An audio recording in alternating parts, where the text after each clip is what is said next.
I'm Patrick. This is Steve. That is Gary. That is Brian. Gary couldn't make it. And that is Lloyd.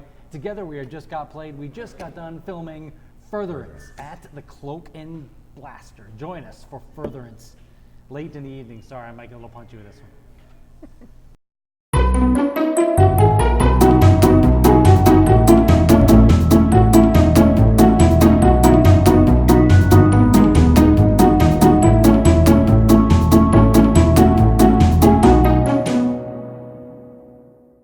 Brian Fiore, Yes. tell us all about Furtherance. All right.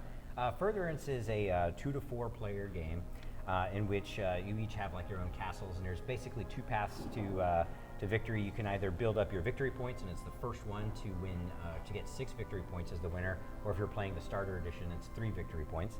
You can either get that by acquiring buildings, which give you victory points. Certain units or troops will give you victory points.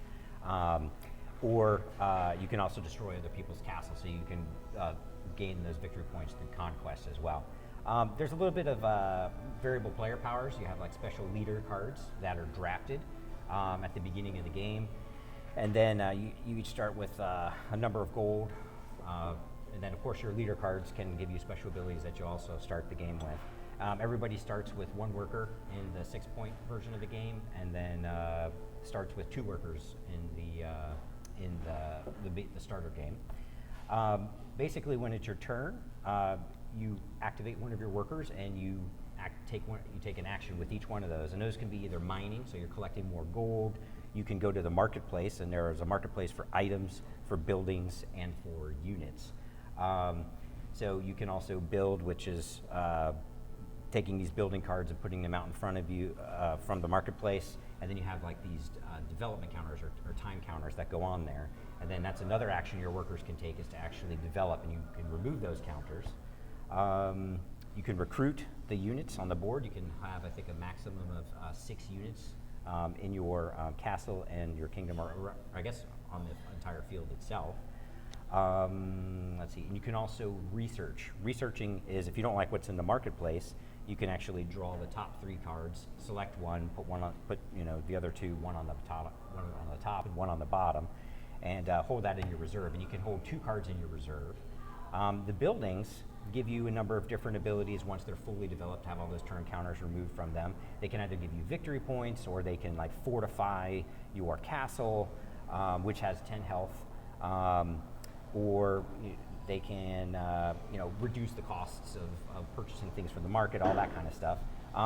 The items are like one-time use things, kind of like instants, if you will, and they can usually they'll modify a lot of things in the combat that's taking place on the board.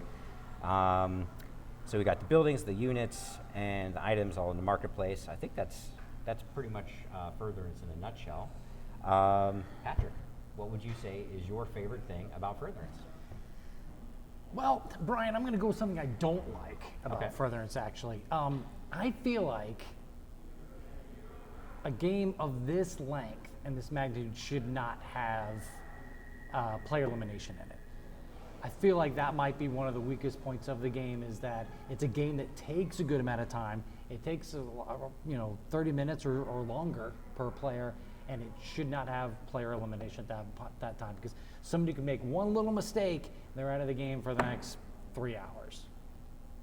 Although there would be a significant amount of victory points, right? Because you get at least 2 points when you're eliminating that player. That's true. And in the starter game, you only need 3 to win, so you'd have to be extending yourself, and it might not. Sure, be that is. one extra point. Yeah, the starter game probably would be a little bit faster. But Brian, if you had to pick something you like the most, let's switch it around. The thing that I like the most, this game has kind of a little bit of everything, I think. It's got some skirmish tactics kind of thing going on with all of the units, the player elimination, so you can kind of go for that faster route. And then action selection and a marketplace. So there's a little bit of, you can kind of turtle and build, or you can try to, eliminate the other players. You just do have to be, I learned the hard way. I overextended myself, and I thought I was going to get 3 victory points right off the bat by building, I think it was like a church and something. I had like 3 victory points really quickly. And then I basically painted a target on my back, and Stephen burned down your library. And I got my hiney handed to me. Yeah. Stephen, if you had to pick something that you like the most, other than burning down Brian's library. Well, so I like engine builders, and this has some light engine building in it. You build the buildings in your tableau here, and you're able to kind of combo those to, depending on what your leader's ability is, you can combo those with your leader's ability and get some good engine going on. And then on top of that, you also have units that are out on the field that kind of combo with each other as well. And so I thought those interesting kind of engine building and these units on the field that have combos, I thought all of that together was something pretty interesting that you don't see very often. Lloyd, if you had to pick something that you liked the least. Well, it kind of goes back to the second path of victory, which is conquest, which kind of piggyback on what you're saying in that you can eliminate other players. But you can just sit back and turtle and just hide in your little castle, fill your unit, all your unit spaces up, and just kind of sit back and let everybody else do their thing and never interact with anyone. And that's it's the extreme polar opposite of of your dislike, which is instead of being eliminated, I don't interact at all. And that was my path to victory, was kind of fortify with lots of buildings that gave me more health and units, and then just kind of turtled up and waited until I had enough victory points stored up, and then just put them all out on the field at once.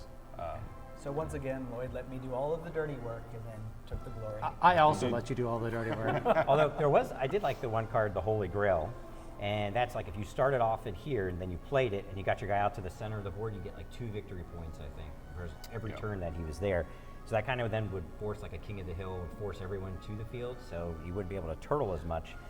But that would be also, I think, be a great alternate rule maybe or something, where if there was just a King of the Hill version, so right off the bat you can't go you can't turtle, like you're forced to go for that center. A reason to raise an army and do something with it other than I have to stop somebody from winning the game. Yeah. And there's lots of other great things that are in this game, and there's a few other things that we didn't like in it. I mean, the art, obviously, if you like Adventure Time looking kind of art, the art's fantastic done across the board. There's variable player powers in each of the players in the beginning. There's so much stuff actually packed into this game. Again, some that we liked and some that we didn't, but there's quite a bit going on in Furtherance. And Furtherance. Which Coming we just to got Kickstarter very soon. very, very soon. And we just got done playing at Cloak and Blaster. It's very late in the evening. We want to thank you very much for watching. Everybody, say goodbye. Bye. Hope you enjoy your Furtherance. When's it going to Kickstarter, Brian? February. Oh, of It's what not year? too furtherance away.